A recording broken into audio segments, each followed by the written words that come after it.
Week 8 of the 2013 NFL season features some intriguing matchups, none more than the Detroit Lions hosting the Dallas Cowboys at Ford Field in Motown, where the Lions hope to maul the streaking Cowboys. By streaking, I mean 2 games, which is something of an accomplishment in the NFC East. The Cowboys, coming off of that 17-3 debacle in Philadelphia, as far as Eagles fans are concerned, have some confidence. However, they've got to deal with a Lions team which has been poked, prodded, and is now angry after that loss to the Cincinnati Bengals. That mental edge, I don't care what anybody says, always matters when you look at teams matching up, coming off a win, coming off a loss. Another advantage for the Detroit Lions? Well, I'm rooting for them. But even more importantly, home field advantage. The Cowboys don't play great in big games on the road. They find a way to lose. Tony Romo always does. And though the Eagles defense played valiantly last week, Tony Romo didn't have to deal with the likes of Andomican Suh. So we'll see what happens. See if the Cowboys could keep up their offensive pace. They got a little off of their stride last week, scoring only 3 first-half points in Week 7. But the Detroit Lions defense is going to be desperate to defend that house, because they need, that's Detroit, to keep up with the Green Bay Packers, who could run away with the division should Detroit lose this game. Detroit just lost their manager in baseball. They don't want to lose the football season. So I think they're going to circle the wagons in Detroit and win in a shootout, 35-31 over the Cowboys. The Lions will maul Tony Romo.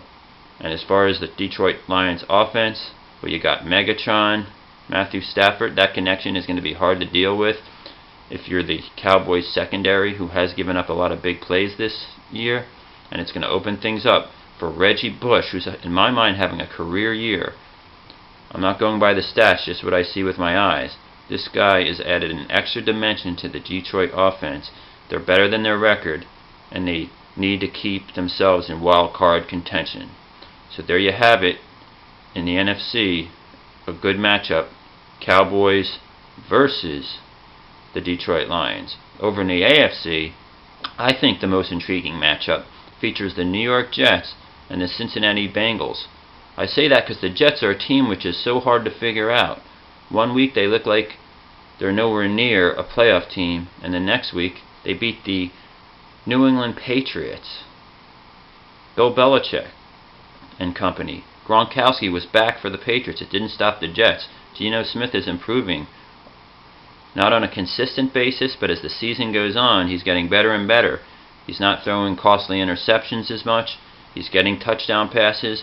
He's making plays with his legs, and he's opened a lot of eyes. There were a lot of doubters when he came out of college because he didn't finish up his last several games at West Virginia as hot as the season began for him, when everybody thought he was a Heisman Trophy candidate. The Jets' defense is stout. Of course, Rex Ryan, defensive-minded. D. Milner, he played a little bit better this week.